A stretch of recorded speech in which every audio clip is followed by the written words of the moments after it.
Good morning from Washington, D.C. Good afternoon to those of you joining from Europe. Good evening to those of you joining from Taiwan or elsewhere in the Western Pacific. And welcome to other viewers and participants from all around the world. I am Marcus Garlauskas, the director of the Indo-Pacific Security Initiative, known as IPSI, at the Atlantic Council's Scowcroft Center for Strategy and Security. I'll be moderating today's virtual expert panel discussion on Central and Eastern European relations with Taiwan, sponsored by the Taipei Economic and Cultural Representative Office, TECRO, here in Washington, as part of the Council's cross-strait seminar series conducted by the Indo-Pacific Security Initiative, co-branded with the Council's Global China Hub. IPSI is a new program, approaching only its first anniversary, so many of you may not be familiar with us. We conduct an array of activities to inform and shape the strategies, plans, and policies of the U.S., its allies, and its partners to address the most important rising security challenges in the Indo-Pacific. We produce written analysis, video content, we conduct tabletop exercises, and we engage with experts, key stakeholders in the public in a range of ways to include travel to the region, small private discussions, and public events in virtual and hybrid formats. Convenings like this one are integral to the Scowcroft Center's broader mission of developing sustainable, nonpartisan strategies to address the most important security challenges facing the U.S. and the world. The Center honors Brent Scowcroft's legacy of service and embodies his ethos of nonpartisan commitment to the cause of security, support for U.S. leadership and cooperation with allies and partners, and dedication to the mentorship of the next generation of leaders. To learn more about IPSI and the Scowcroft Center, I encourage you to visit the Atlantic Council's website at atlanticcouncil.org. So we've got a bit over an hour set aside for this session. We've got an excellent panel lined up for the discussion, and the panelists will each make some brief prepared presentation, and then we'll follow up with a discussion with the panelists that I'll moderate.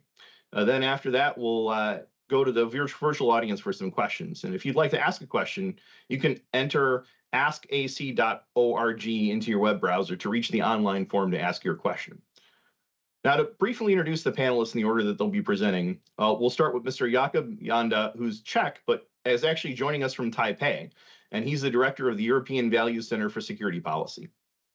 Next, we'll have Dr. Margarita Szeszlgita, director of Vilnius University's Institute of International Relations and Political Science, joining us there from Vilnius. And lastly, Dr. Jianying Li, an associate research fellow for the Division of National Security Research at the Institute for National Defense and Security Research in Taiwan. Now, I do want to emphasize this event is conducted in accordance with the Atlantic Council's strict intellectual independence policy. So what we're going to hear today are the individuals' views, not those of their organizations, the Atlantic Council, our sponsors, or any government entity. Just a few thoughts I want to share before we get started with the panel discussion.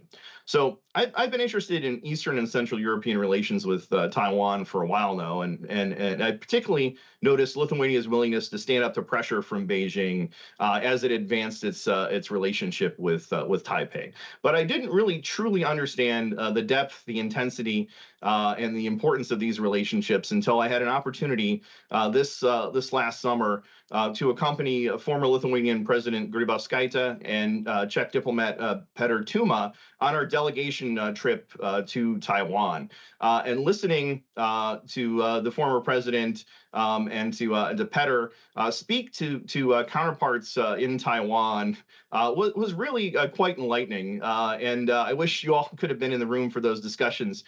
Is really something to see. A former Lithuanian president speaking with the current president of Taiwan. But it definitely made me think that we needed to do a follow-up event to share some insights and have an opportunity for a broader conversation on these relationships and their importance. And the timing of this, I think, is really significant because we're coming to this just ahead of Taiwan's presidential elections. And so I'm hoping that our speakers can actually speak a little bit in their comments or in the discussion about the connection of domestic politics in Taiwan and in Central and Eastern European countries to this relationship and how it can either drive or potentially restrain or otherwise affect those relationships. So just a few opening thoughts, but again, I'm very excited about this topic too. I want to share because so often at the Scowcroft Center and IPSI, we're focused on threats, challenges, problems, and it can be kind of a little bit depressing sometimes, giving all of the issues that we face in the world today, all of the problems. But this one is, I think, a really good news story. We've seen, I think, so much positive progress in the relationships between these countries in Central and Eastern Europe and Taiwan. And so it's really nice to be able to talk about something positive where we again have seen some real growth and I think some meaningful progress. So for our opening presentation, I'd like to welcome more formally Mr. Jakub Janda, Director of the European Values Center for Security Policy, who's also a reserve officer in the Czech Armed Forces within the Czech Cyber and Information Warfare Command. So as you'd expect, among these areas of expertise based in this background, he not only specializes in European security policy, European policy toward China, but also the response of democratic states to hostile influence operations in the information environment. So, Jakub, really looking forward to your comments, and thanks for agreeing to lead us off. Thank you, Marcus, and thank you to the Atlantic Council for having me, and cheers to you from Taipei, where everything is buzzing around the elections. So what I'll try to do very quickly is that I'll look into, where we really are in kind of Europe-Taiwan relations, what are real problems, I would say, in there, and what Czech Republic is trying to do about it on many levels. So where we are, putting it very bluntly, is that we have a major split in Europe on our China policy. And that's you could see in various capitals in European countries, how everybody approaches relationship to China and to Taiwan, which is quite often interconnected. It shouldn't be, but it is. In practice, we see Germany and France quite openly and systematically building up their economic interdependency with the PRC. It's ongoing. We see a lot of talk about decreasing it, but it's ongoing and it's up and running. And it's very bad for all of us. Then we see a couple of countries which see engaging with Taiwan not only to be morally right, but also to be pragmatically helpful and important to ourselves in Central Europe, but also to Taiwan. That's where we could see clearly Czech Republic trying to do, current Lithuanian government trying to do it in various forms. In the past, the previous Slovak government partly, but that's unfortunately gone in Slovakia at this moment. The main question mark for all of us in Europe-Taiwan relations is that what will the new Polish government do on Taiwan? Whether it will start engaging it in political terms or not, as the previous government in Poland did not actually engage Taiwan in political terms. There were some basic actions, but not much, and there were many people in Prague or Vilnius pretty upset about what was happening in Warsaw, honestly, in relationship to Taiwan or to China as well. So that's pretty much the overall picture, I would say. Our main problem in Europe is our overall economic interdependencies with China, and pretty much most of our unwillingness to do real things about it, because it's painful. It's politically and economically painful to most Europeans. So we have some good measures to be taken in economic security terms in Europe, some good policies, some good measures. So not everything is really bad. But the big picture, I think, is quite bad, because if I put it very simply, if there is a Chinese action against Taiwan tomorrow, and not the full-scale invasion, if there is like a coercive, selective quarantine, which can really happen in a couple of days, potentially. Not forever, not for a long time, but just for a couple of days. If this happens, what would the EU be doing? What would the EU member states be doing? And I would bet everything I have that we would basically do nothing. Because we would actually have major businesses in Europe pretty much pressuring our governments, telling them, please go to Beijing, kneel, and ask them to stop doing this so that we could continue our businesses. And we could continue actually having all these imports we really need because of our current dependencies on China. And that's how bad the current situation is. So very practically, we have good relations to be built between Taipei and a couple of smaller capitals in Central Europe. But the big game, which we really need to care about, is that the dependencies of Europe overall to the PRC economically actually stop the things which we need to be doing in Europe. And that would be potentially to basically have our sanction packages ready when China starts threatening Taiwan in a significant way, and honestly, we are very close to this point, that the European countries could actually threaten the CCP and tell them, if you attack Taiwan, you will lose Europe politically and economically. But we are not at this stage yet. Nobody would really believe if Europe would be saying anything like this at this moment. And that's our core of our problem. So what we need to be doing is decreasing our dependency on China in very specific strategic areas, not only in smart technologies. That's important, but completely not enough. So that's what we need to be doing. And second, and I'll just briefly talk about what we do with Taiwan today as Czech Republic, start building these relationships with Taiwan, which actually have some like overall meaning behind it. It's not only symbolic. Symbolic is good for the beginning, but we need practical relations. So just to give you a couple of examples of what is happening between Czech Republic and Taiwan. So we have Czech president having direct phone call with the president of Taiwan just last year.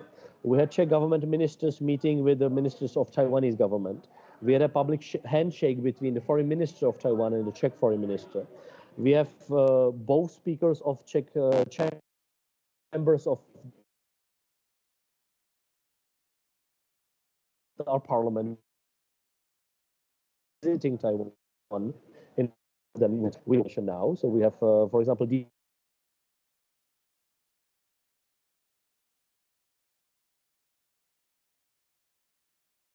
yeah. So that's something where I see that's what we need to be doing ourselves.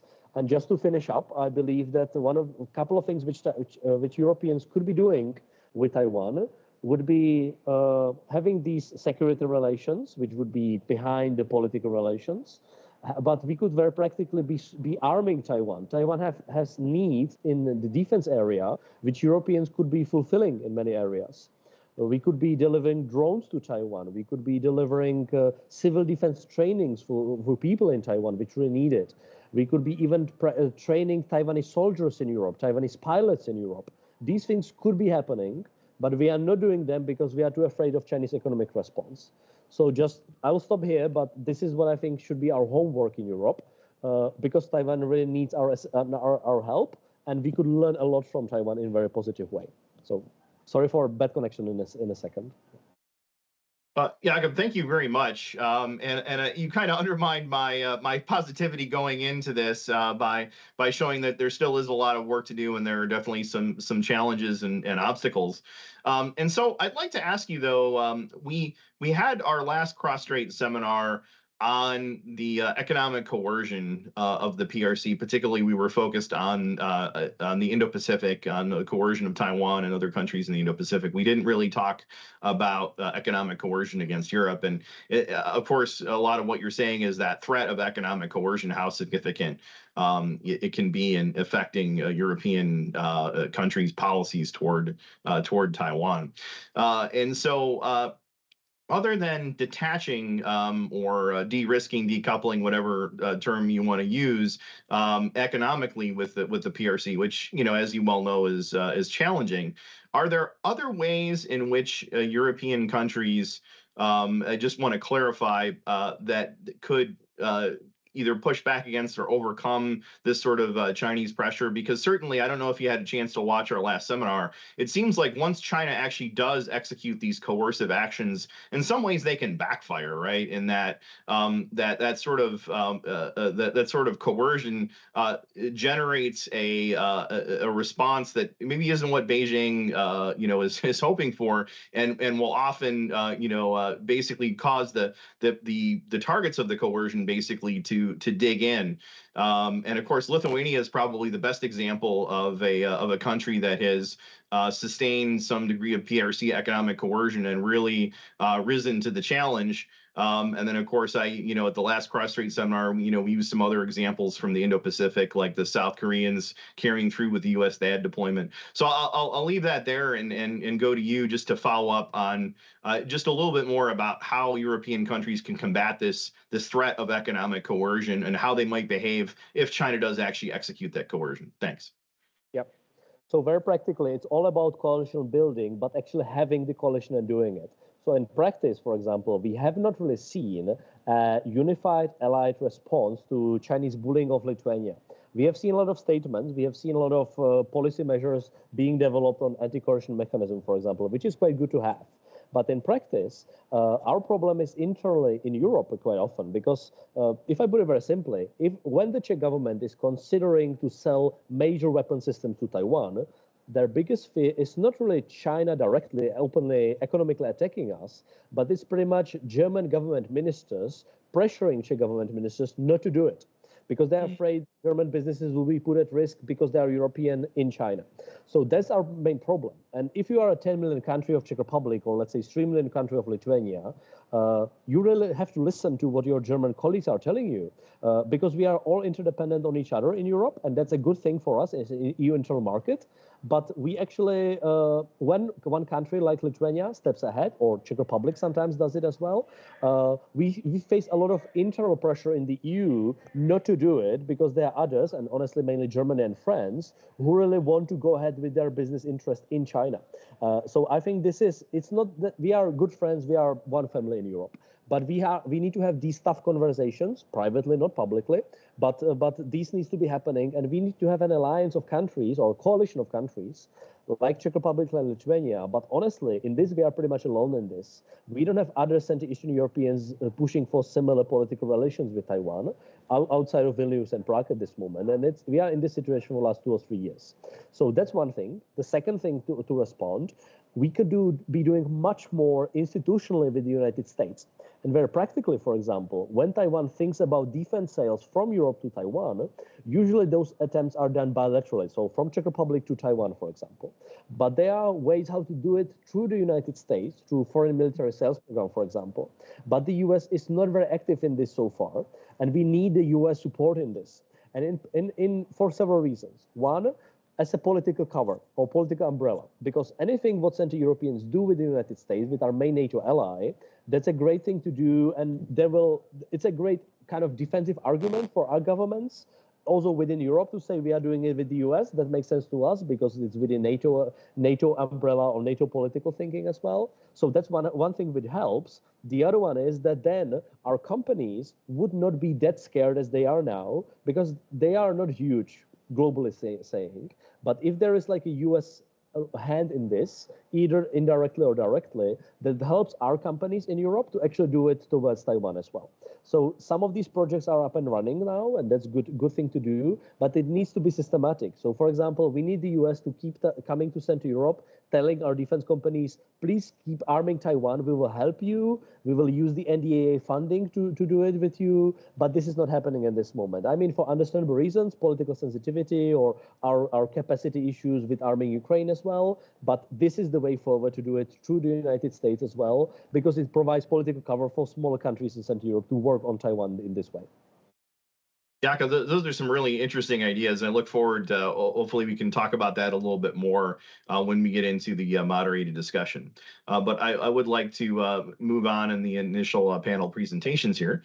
So next we'll go to Dr. Margarita Szeszlgita, who is the director of Vilnius University's Institute of International Relations and Political Science. Her main research interests are security studies, strategic culture, common foreign and security policy, and common security and defense policy, Eastern Partnership policy, EU, and regional security cooperation.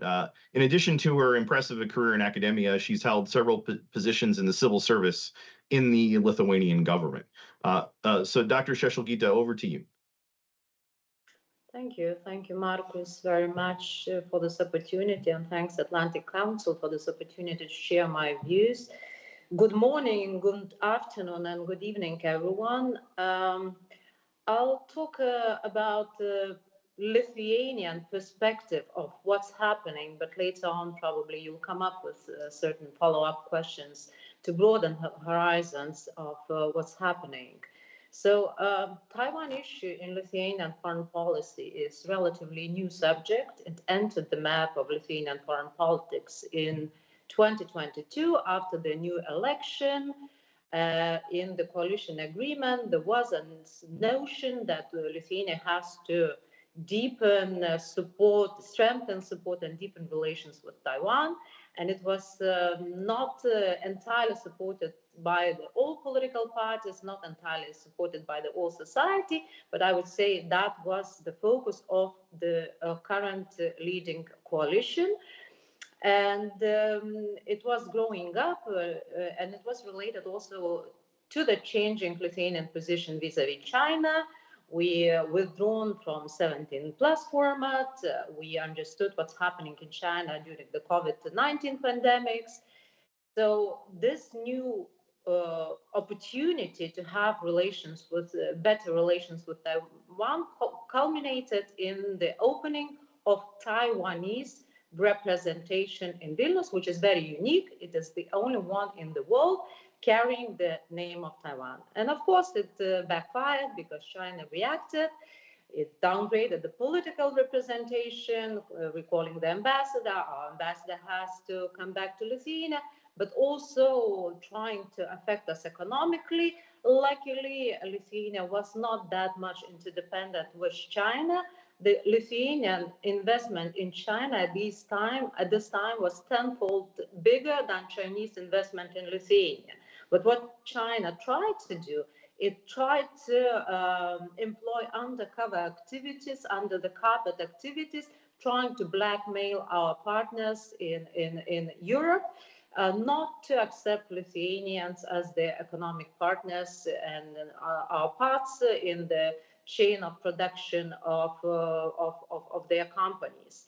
So it has backfired, but Lithuania is a brave country. So we continued on our path in deepening the relationship with Taiwan. And what was the rationale of Lithuania to go towards deepening relations with Taiwan? I would say that there were three major pillars. One of the pillars was our value-based foreign policy. Lithuania for ages were very harsh critics of Russia, but also tried to support, on one hand, Eastern Partnership countries on their way towards the democracy, and also supporting opposition in Belarus, in Russia, fighting for freedom. So supporting the Taiwan was sort of a natural expansion of geography of our value-based politics, and that was the trademark of the current coalition and current foreign minister and current foreign ministry's sort of a trademark. Another very important point of the rationale was also understanding that the Atlantic and Indian security and economy is very interconnected, and the changing power balance forces us to think also how to open the window to Asia. So Taiwan, in one way or another, became a sort of a window of Lithuania towards Asia, Indo-Pacific, and also it's reflected in our steps in opening the diplomatic representations in other countries of the region. And also Lithuania just in July has adopted a new Indo-Pacific strategy, which also talks about the deepening relations in many domains, including economy, politics, but also security with the democracies of the region. And last but not least, one of the pillars was the security pillar, and it was related also to the US.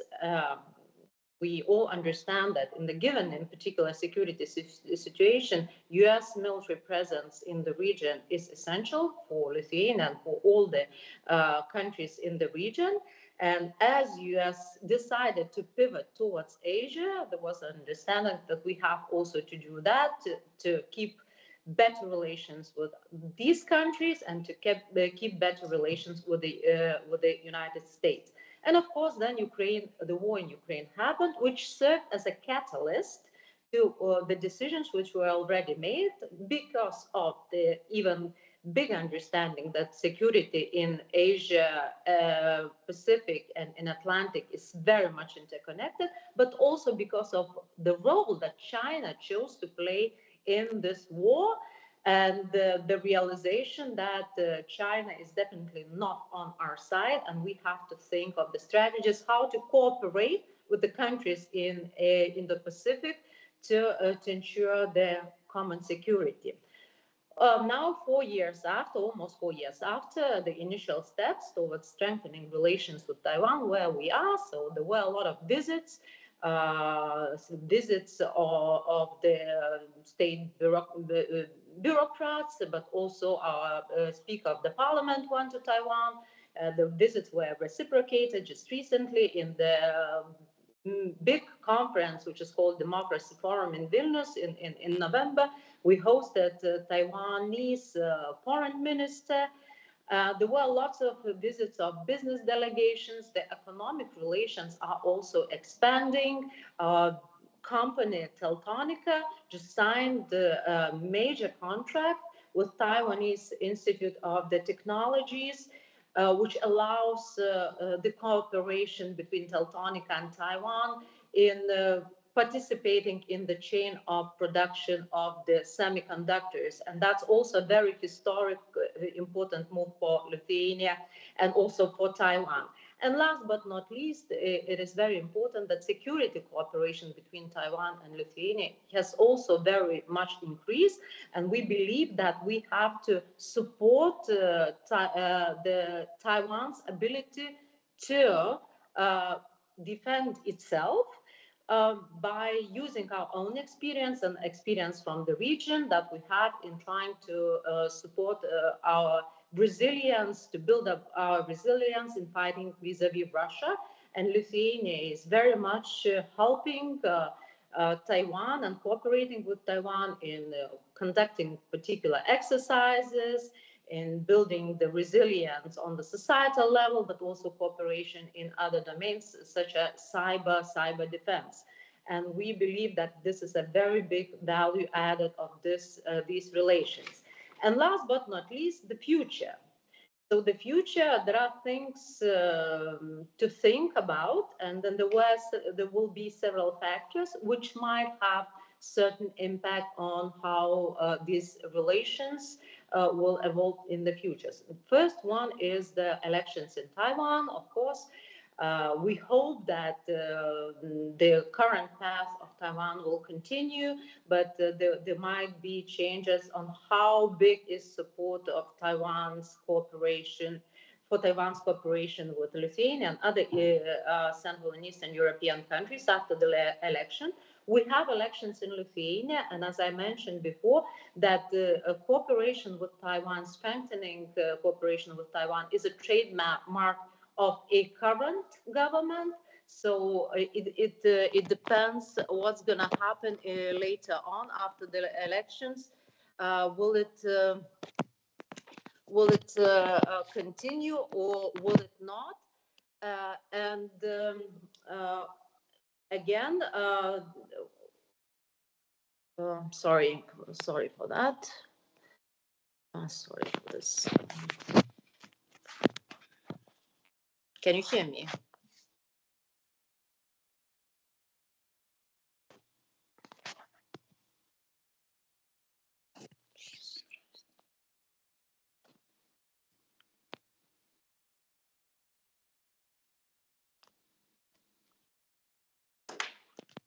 While you're dealing with the technical difficulties, I'll just respond quick. Yeah, no worries. Yeah, so we were able to hear you fine, even though the visual has frozen. So your point on the PRC's support to Russia is well taken. It's something that really resonates, I think, at the Atlantic Council, and we've actually written a couple of pieces here on the PRC support to Russia's war effort against Ukraine, and really, I think how underestimated maybe the significance of that support is in terms of affecting the outcome. It really is potentially counterbalancing a lot of the support that Europe and the United States are providing to Ukraine. And so that idea resonates with me a great deal, and it actually reminds me of something that President Grybauskaitė said in Taipei, was that really for her the moment where this pathway of Lithuania being willing to go against Beijing and expand its relationship with Taiwan really went back much further when it became clear that the PRC was going to play a supporting and enabling role to Russian coercion and bullying, essentially, against countries in Eastern Europe, and of course against, at the time, against Lithuania under her leadership. You mentioned the role here of domestic politics within Lithuania and within Taiwan, and I think that is really important. But I'd like to ask if you could follow up a little bit in your view on what Jakob said about the interdependence and interrelationships within the EU, and how this affects the ability of countries to go against Beijing and expand their relationships with Taipei. I assume Lithuania has been under sort of the similar pressure, based on some of the comments that you made. But could you tell us a little bit more about how this has been affected in terms of the relationships within Europe? Okay, thank you. Sorry for technical difficulties. I hope it works now. Well, now. I would say my answer would consist of two elements. One element is what was the reaction of the European countries and the European Union when we were facing coercion from China. So on one hand, not every country was very happy of what we did, and they said, okay, so you didn't consult with us, so why we have to bear the consequences? But later on, I think that there was this building up consensus that there is an opportunity, a chance to push the policy of the European Union towards the harsher end in terms of how to deal with China by setting certain rules and certain tone, because individual countries like Germany or France, for instance, for them it's very difficult to have a very criticizing and harsh position vis-a-vis China due to their very big economic interdependencies and the fear that China might decide to try to use certain instruments to limit these relations or to create the unfavorable conditions for the German or French companies. But when we talk about the European Union has a very good toolbox in terms of protecting their member states vis-a-vis the coercion of the third countries, because we're talking about the single market. And the single market is the competence of the European Union. So I think that what we did, we were sort of pioneers in terms of pushing a bit European Union as an organization towards a bit harsher position vis-a-vis China, at least making it realize what China is capable of doing and starting to talk about the toolbox, what we can use if things happen again. So that's very important. But another point is the future. And we will be having European elections next June, I think. Elections to the European Parliament. So the composition of European Parliament will be changing, and also the composition of the European Commission, the leadership of European Union will be changing. So we will see what will be the final setup. Will European Union be willing to have a stronger view about China? Of course, at the end of the day, it's sort of a mix of the different positions of the European Union countries. But on itself, European Union also has the tools and certain ability to do something, at least in protecting countries, member states vis-a-vis potential coercion of China. And Jakob has mentioned that the US has a particular role in bringing this umbrella for the countries in the region, which is very, very important for us as well, because it played as well a very significant role in talking to the companies which were pushed by China in not to cooperate with Lithuania, but we also have to mention the European Union, which also has an important role. Thanks. That was very helpful, and I think provided some good additional perspectives. So there's definitely some leadership role that even smaller countries can exercise in really mobilizing more against the coercive challenge from the PRC and this resilience potential that you described there within the EU that really I think could be very significant. So I look forward to talking more about these dynamics when we get to the full panel discussion. But thanks for that. So now we'll go to Dr. Junyi Lee, who's dialing in from Taiwan, where he's an associate research fellow for the Division of National Security Research at the Institute for National Defense and Security Research. His expertise spans theories of non-traditional security, hybrid threats, gray zone conflicts, small states for foreign and security policy in Europe, very relevant, of course, to today's topic. He's explored this in numerous publications that you can find on his profile on INDSR's website. As Dr. Lee is making his comments, just a reminder, as we prepare to get into the discussion portion, you can enter askac.org into your web browser to reach the online form to ask your question. So Dr. Lee, we've heard two different really informed perspectives from Europe, from two key European countries that are at the forefront of advancing these relationships. I'd like to hear your thoughts from the perspective in Taiwan. Thanks so much, Dr. Thank you, Marcus, and the Atlantic Council for having me here. My remarks here will be focusing on the strategic importance of the relationships between Taiwan and the Central and Eastern European countries, the CEE countries. And I would like to begin my discussion with an account of Taiwan's strategic choice. Situated between two great powers, China and the US, there are two options for Taiwan. Metaphorically speaking, the first option is to be a bridge that seeks to connect the two great powers. And the second option is to be an outpost that sides with one great power to confront the other. Taiwan's position in the past 16 years or so has shifted from the former to the later. So now being an outpost means that Taiwan is at the center of the First Island chain in strategic and military terms, which constrains China's outward expansion.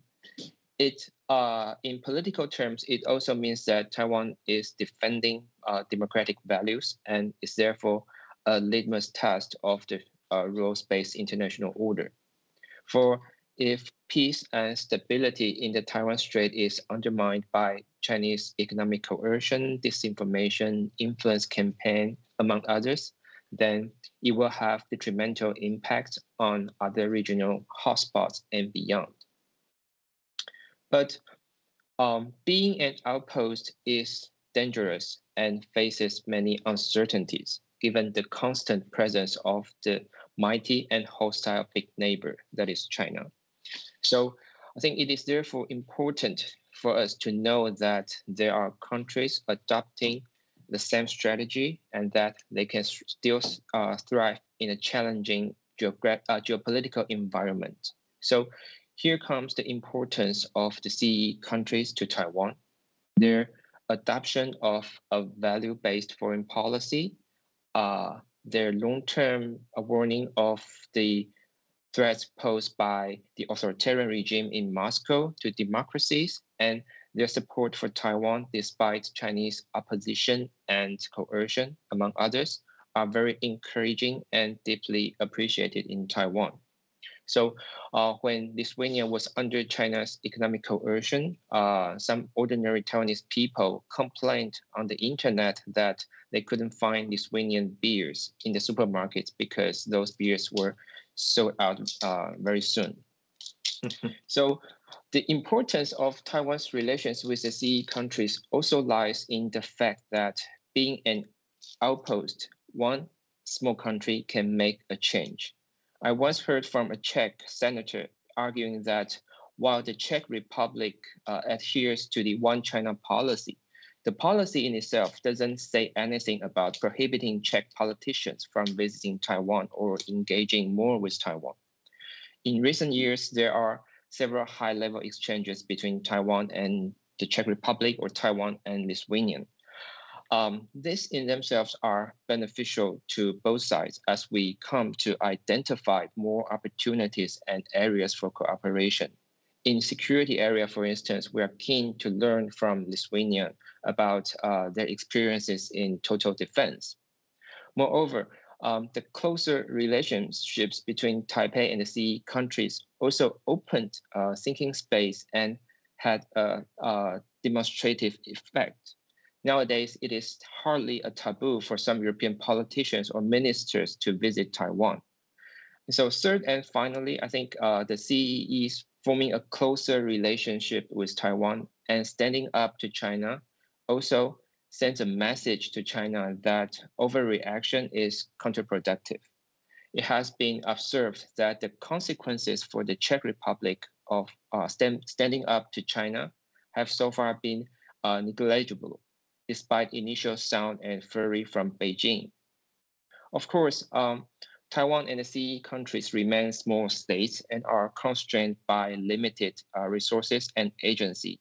And outposts, after all, still require support from the back. So I think support from major powers like the US, the EU, and its big member states remain crucial. I think both Jakub and Margarita mentioned the role of the US. I think the US can play an important role here. So an example being economic coercion by China. So the concern is that a European small state can be coerced by China if it wants to further develop its relationship with Taiwan. And we know that the EU already has its anti-coercion instrument. But the nature of the anti-coercion instrument is punishment. And so in the case of economic coercion on some European countries, I think there is maybe still a need for other countries to come to mitigate the economic losses or suffering. So here we do need a platform for Taiwan and for other countries as well to jointly address the issue. And I think the US is suitable for playing this role in this regard. I'll just stop here. Thank you. Thanks. Some really helpful comments. Great perspective. And I'd like to ask you to follow up on the point you were just making as we transition into our panel discussion. I think this is a great place to start. And also just a reminder, we've got some questions coming in, but please do go to askac.org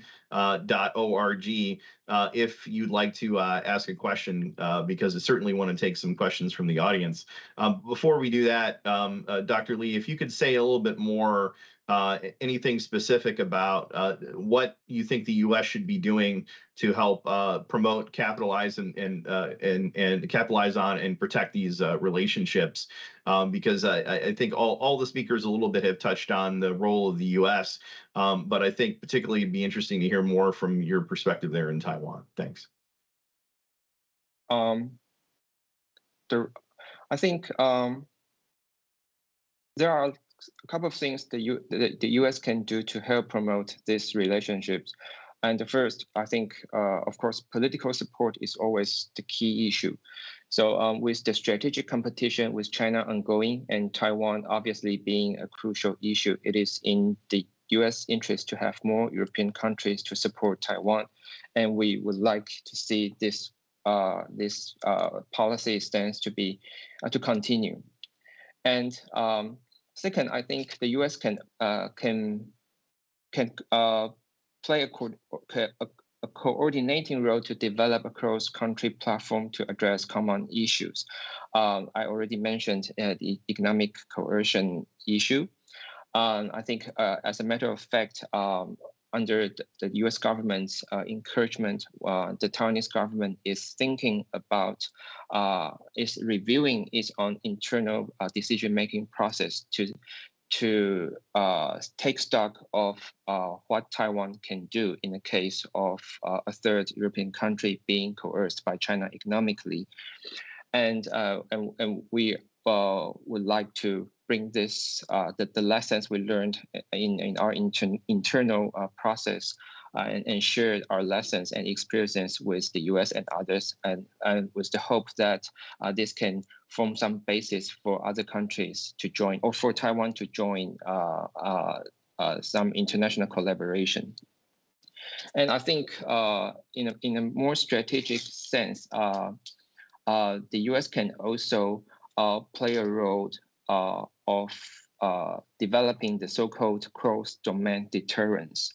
Now, the concept of cross-domain deterrence originates from the military, but I think the logical extent is that if country A is coerced by China or another country in the military domain, and the U.S. and others can help not by directly addressing the military issues or responding in the military domain, but can respond or assist the countries being affected in other domains. And so I think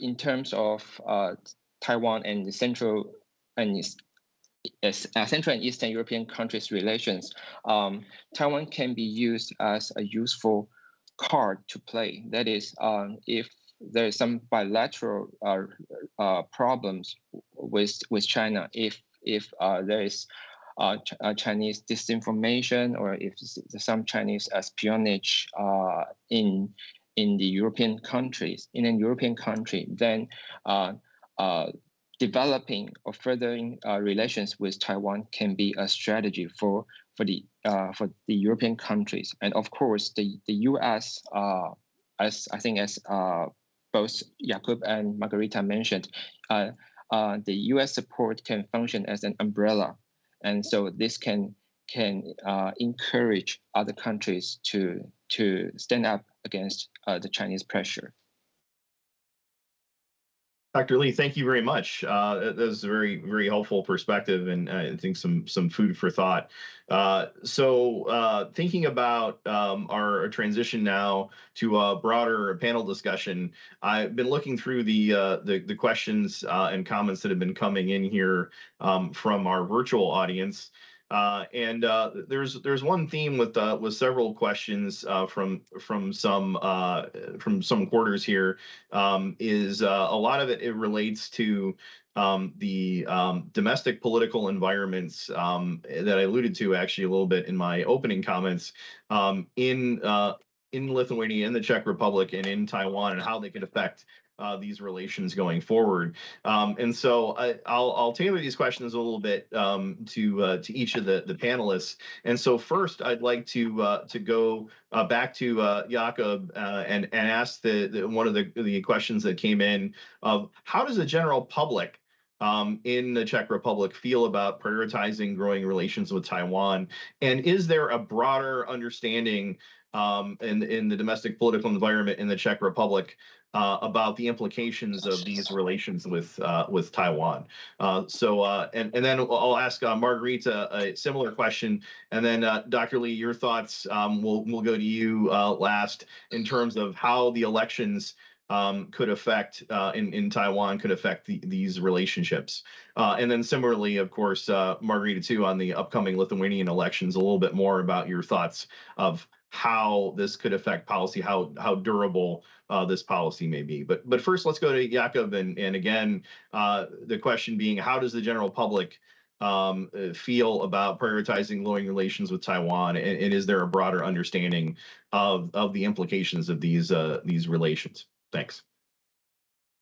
So in the Czech case, you could see the data showing that Taiwan actually has a very positive support among Czech general population.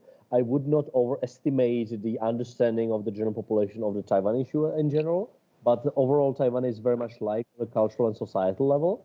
At the same time, China is not. Czech population actually considers China to be very unfriendly and unpopular and untrustworthy, let's say, among the Czech population.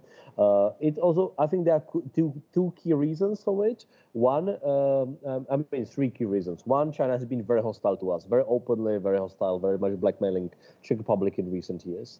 Second, Taiwan actually creates 5 or 6 times more jobs in Czech Republic than the PRC, which is quite unique in the European context. So Taiwan is seen as a good employer, if I put it that way. We have Foxconn, we have a couple of other Taiwanese companies present in the Czech market. So it's very positive, even in numbers, a number of jobs created. Number 3, the local politicians in Czech Republic, meaning national politicians, from president, ministers, senior parliamentarians, even local politicians like mayor of Prague or mayor of Brno, our second biggest city, have either traveled to Taiwan or openly supported Taiwan. So basically, on the back of their authority, this is where Czech Republic sees the Taiwan issue in general. It might change in the future, but this is the case at this moment. And I think it's very positive in that regard. Also, Taiwan helped a lot during the pandemic, helping us with the face masks as well. So these things actually seem quite small at one moment, but if it's a sequence, as it is with Taiwan, it starts adding up in the public discourse as well. Plus, we have more businesses coming to Taiwan now. We are now running something called the Czech Hub in Taipei as an NGO. So we have more things happening, which are making it to the public news in Czech Republic as well. So it's relatively positive at this moment. Jakob, thanks for that. That's very helpful context. I didn't realize actually quite how robust the economic relationship between the Czech Republic and Taiwan is, and I think those are some helpful data points there that provide some context for why there is such support. So next we'll go to Margarita and just adding to this general question about how the population sees this and how the understanding in Lithuania more generally is on the importance of this relationship. Specifically, one of the questions that came in was, given upcoming Lithuanian elections, how durable and multi-partisan is the PRC Taiwan policy in Lithuania? So interested to hear your thoughts. Over to you, Margarita. Thank you, Marcus, very much. And that's indeed a very interesting question, because as I started at the very beginning of my presentation, Taiwan is relatively new in Lithuanian foreign politics, and it was rather an elite-driven project. Then it came from the feelings deeply settled within the society or in our business community. And in fact, when China started to punish Lithuania, for instance, eliminated Lithuanian code from the China's customs systems and using other tools to punish, economic tools to punish us, Lithuanian businesses was affected, although the trade relations between Lithuania and China, these trade relations are quite limited. It does not reflect the same amounts as, for instance, in other countries, also in Eastern and Central Europe. But nevertheless, this business was quite vocal, and it was supported by the opposition as well, saying that why Lithuania is making the step, it's not understandable. Our value-based politics in Ukraine, in other countries which are having common history with Lithuania, which we feel for, it's a normal step, but Taiwan is very far away, and why we should do the steps for Taiwan, like hosting Taiwanese representation and angering China. What is the rationale? And it was not understandable for the society. And the recent survey showed that very interesting, because I don't think that the society as such broadly understands where Taiwan is and knows about the country, but they felt a bit affected by the Lithuanian foreign policy step to host Taiwanese representation, because our business was suffering, although, like, if you look rationally to the factual situation, this loss was quite small. But the feeling in the society was that it was a big loss for Lithuania, and the step was not explained well enough for the society, but also for the businesses. So I think that there is still this feeling of uneasiness, which might translate in the further policies of Lithuania. And we are having presidential elections in spring, and later on parliamentary elections. So the issue of Taiwan might be one of the issues why we should continue, or if we should continue, our strong support for Taiwan. There were a lot of projects which have been started, and if you look to different ministries, there is this understanding that these projects which have been started, we will continue on these paths, but the overall outcome of the election might have impact not on the decision to continue or not relations with Taiwan, but to the level of the support for this for these relations. So we can see the amount and the speed differences from what we are seeing at the moment. All right, I think that's some very helpful context, so that seems a little bit different than Jakob's answer on the situation within the Czech Republic, but I see some similarities. But thanks for that context. And then now we'll go to Junyi and ask about now the domestic political context in Taiwan. And the overall question here is, how do we think Taiwan's upcoming election and its results could impact relations with Central and Eastern European countries? So over to you. Thank you. I think the short answer is that I don't expect much will be changed, even if there is a change in the government. The reason being that, following my discussion earlier on, I think in an outpost mentality, China has been accepted as the biggest threat to Taiwan's security. And for Taiwan, we need to preserve our institutions and ways of life through self-help, which hopefully will earn support and help from others. So I think this is very much a national consensus now. So in this year's election debates, the debates unfortunately focused so far have been focused on personal issues rather than Taiwan's foreign policy or Taiwan's China policy. But the lack of debate on Taiwan's foreign and China policy also suggests that there's a significant degree of consensus among all the major parties. So at different points of time, the candidates, even from the opposition parties, all came up and say that they accept the incumbent President Tsai's foreign policy to some extent.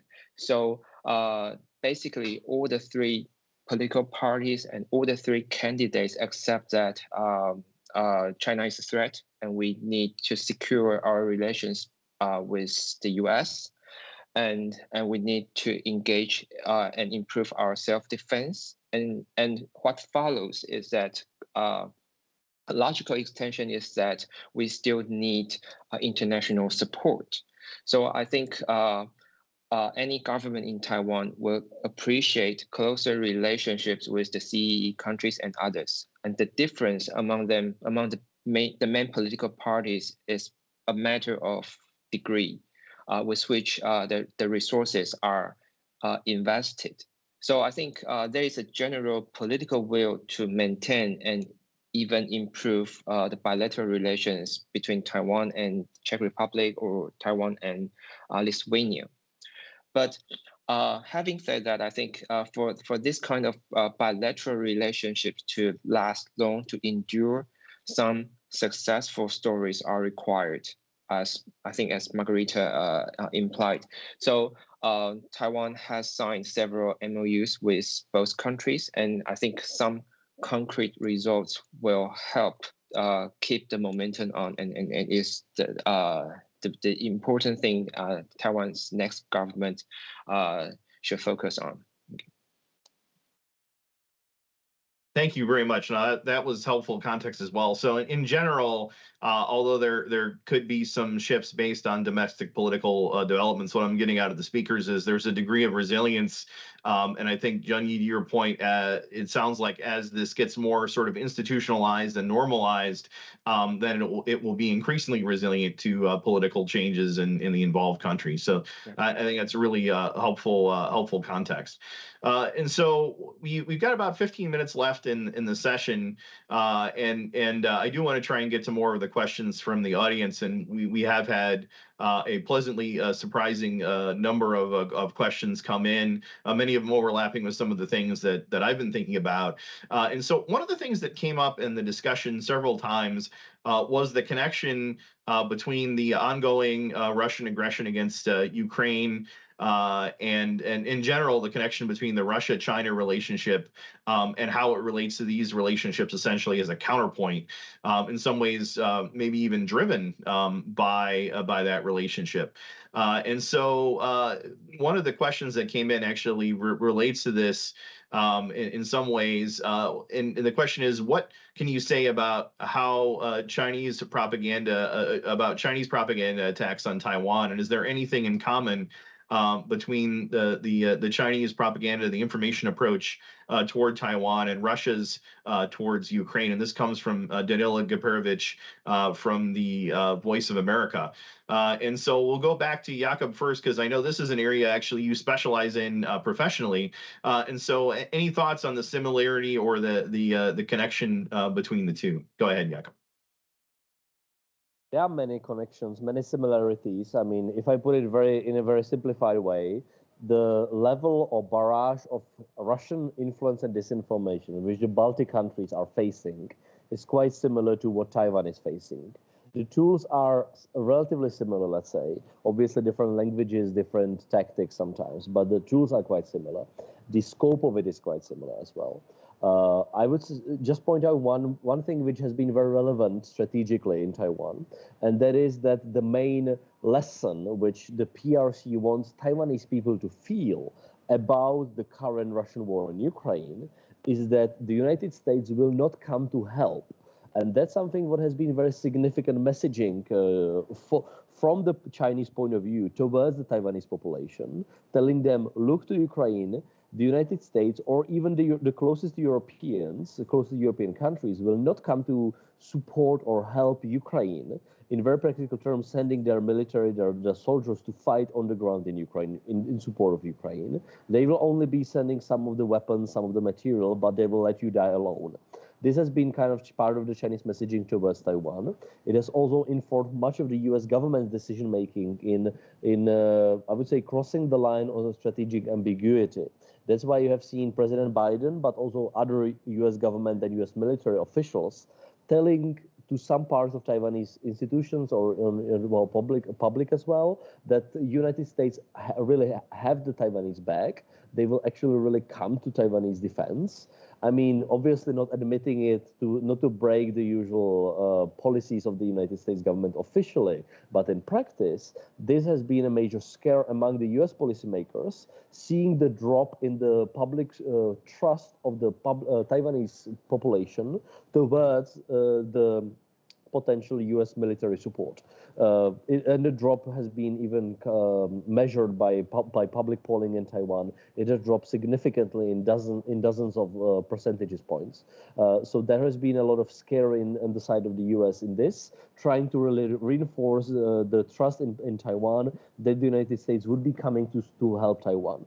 Unfortunately, given the weakness of European policy on Taiwan's generally, we don't see much of European actions in support of defense of Taiwan. We should be seeing it, but we are not seeing it because of the European dependencies on China. So I think that's the area where we can be doing much more in Europe. Jakob, thanks. That's very helpful context. So really, you're making the case about the connection, particularly informationally and politically, between the Russian aggression in coercion in Europe and PRC coercion and potential aggression against Taiwan. I think that's some useful context. So recognizing that we are getting short on time, I'd like to go now to Margarita. If you have any thoughts on this subject, whether specifically on the information aspect or on just a larger connection between what Russia is doing in Europe and what the PRC is doing and maybe doing vis-a-vis Taiwan. Over to you, Margaret. Okay, thank you, Marcus. Of course, I think that better cooperation between Taiwan and the countries like Czech Republic and Lithuania, and in general countries of the region, also in the area of strategic communication and fighting information campaigns and propaganda is key, because I think that each country is learning from each other, and we are very good in the sea region in Lithuania and Czech Republic noticing and fighting back Russian propaganda, but we do not notice because it's not very common for us Chinese propaganda, Chinese information campaign, Chinese narratives. So I think that it is equally important also for us to learn from Taiwan, to recognize that, because China is also playing in the region.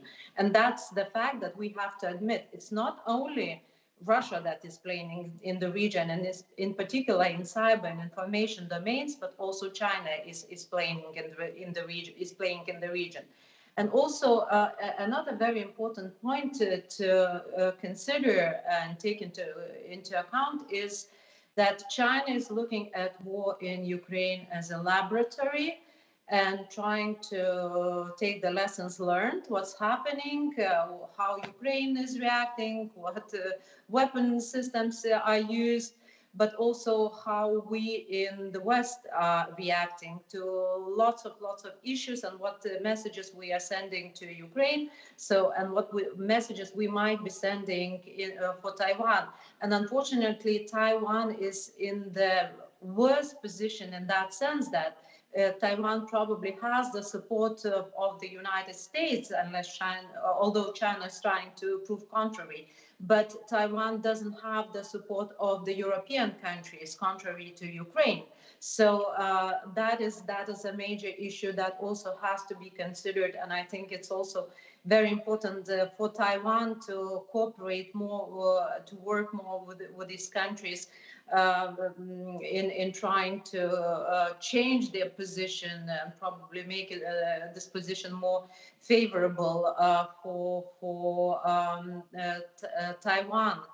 And also another thing that is also contributing to this sort of not sure stance and also helping the Chinese propaganda is the election campaign starting in the United States. And for instance, the debates are about the military aid and stalling of military aid is also sending some negative messages, which are amplified by China, that US might not be willing to come to the aid of Taiwan.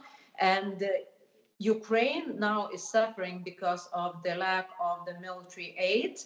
And maybe Ukraine, the government, the president of Ukraine should have taken a different stance from the very beginning of the war to surrender. And that's the message that China is trying to work on and send to Taiwanese. And I think it's a very bad messaging which has to be taken in consideration. Margarita, thanks for that. That is also some helpful perspective, and it continues, I think, to reinforce this idea of the connectivity between European and Indo-Pacific security, particularly in the current situation. So I would like to go to Jenny really quick, recognizing that we're almost out of time. Any quick response, just maybe a minute or two from you on what you think about the parallels, both in general or in the information space, or the connection between these two challenges? Yes, I think first of all, I agree very much with Jakob's remarks. And so there is a narrative warfare going on within Taiwan and playing the issue of the US skepticism in Taiwan. But I think in addition to that, China and Russia also seek to advance their arguments in the international arena. So in their joint declaration issued on 4th February 2022, both countries claimed that they are democracies with hundreds of years of tradition. And of course, they reworked the definition of democracy. And later on, in Xi Jinping's Global Security Initiative, it also incorporates Russia's argument that a country's legitimate security concerns should be respected. So I see from China's Global Security Initiative an attempt of legal warfare by China and Russia. And by this, I mean both countries try to advance that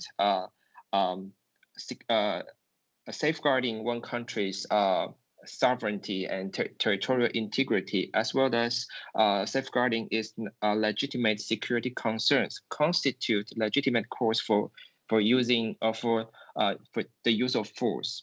And in so doing, they deliberately marginalized or ignores Chapter 7 of the UN Charter. So I think there's also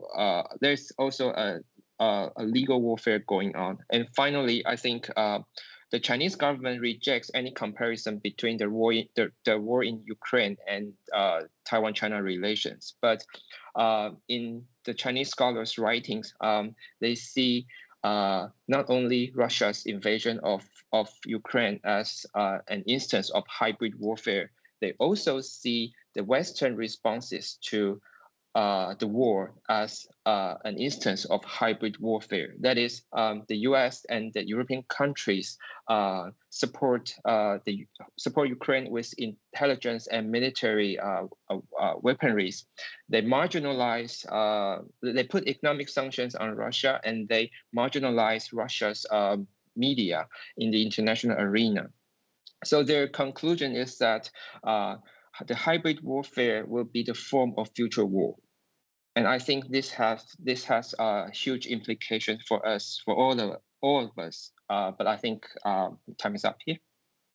Yeah. Jenny, thank you very much, and it's great to close on that point. So just a few final comments to wrap up here. Number one, of course, thanks to the speakers and thanks to the virtual audience for the tremendous number of questions, some of them very insightful, and sorry that we couldn't get to all of them in the limited time available.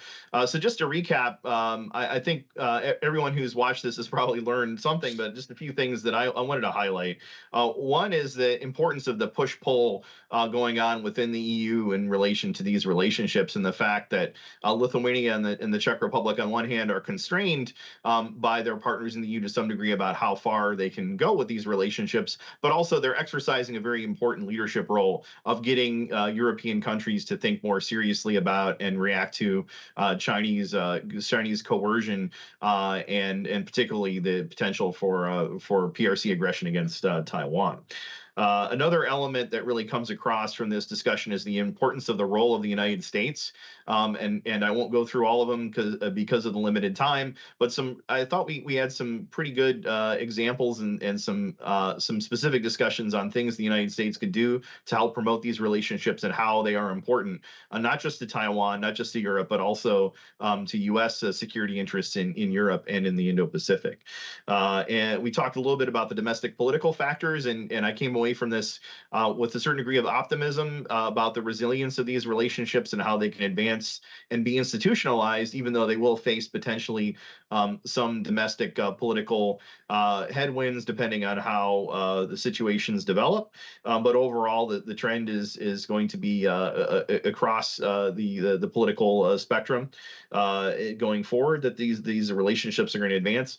But I think the most important point to close on here is I think we've heard several times how significant the conflict in Ukraine is to this issue set, to Taiwan in particular, and as a laboratory, as an example for what could happen in the event of PRC aggression against Taiwan. And so I come across from this conversation definitely with the reinforced view about the interconnectivity between the security threats and challenges posed by Russia, particularly in Europe, and those posed by the PRC, particularly vis-a-vis Taiwan. So thanks to the speakers for helping us explore these issues, and thanks to the virtual audience again for some great questions. I really appreciate all of you taking the time, and I look forward to continuing this conversation, because I do think the connection between European security issues and Indo-Pacific security issues is one of the signature the focus areas for the Indo-Pacific Security Initiative, for the Scowcroft Center, and for the Atlantic Council as a whole. So I look forward to seeing many of you at our next cross-strait seminar. Thank you so much.